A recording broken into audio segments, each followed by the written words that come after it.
তোমার রক্তে আছে স্বপ্ন যত, তারা ছুটছে রাত্রি দিন নিজের মতো।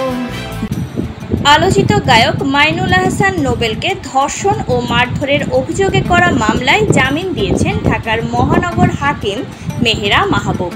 মঙ্গলবার 24শে জুন দুপুরে এই আদেশ দেন তিনি।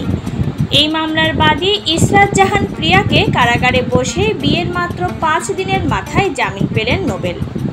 আদালতে নোবেল ও প্রিয়াকে দেখা যায় হাসি মুখে কথা বলতে।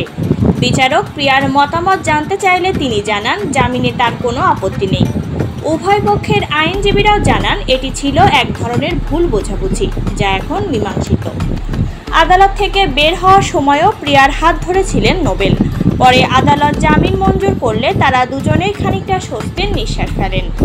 এদিকে জামিনের পর নোবেলের আইনজীবীরা জানান খুব শীঘ্রই দাম্পত্য জীবনে নতুন সদস্য আসছে, প্রিয়া অন্তঃসত্ত্বা। যদিও এ বিষয়ে নোবেল বা প্রিয়া কেউই আনুষ্ঠানিকভাবে মুখ খোলেননি। প্রসঙ্গত গত 19শে জুন কেরানীগঞ্জ কেন্দ্রীয় কারাগারে আনুষ্ঠানিকভাবে বিয়ে করেন নোবেল ও প্রিয়া। এই বিয়েতে দেনমোহর নির্ধারিত হয় 10 লাখ টাকা। তবে কারাগারে এই বিয়ের বৈধতা ও প্রক্রিয়া নিয়ে এখনও চলছে নানা আলোচনা সমালোচনা। বর্তমানে জামিনে মুক্ত নোবেল সাংবাদিকদের এড়িয়ে চলছেন। তবে সামনে হয়তো নতুন জীবনের কথা জানিয়ে আনুষ্ঠানিক ঘোষণা দেবেন এই তারকা।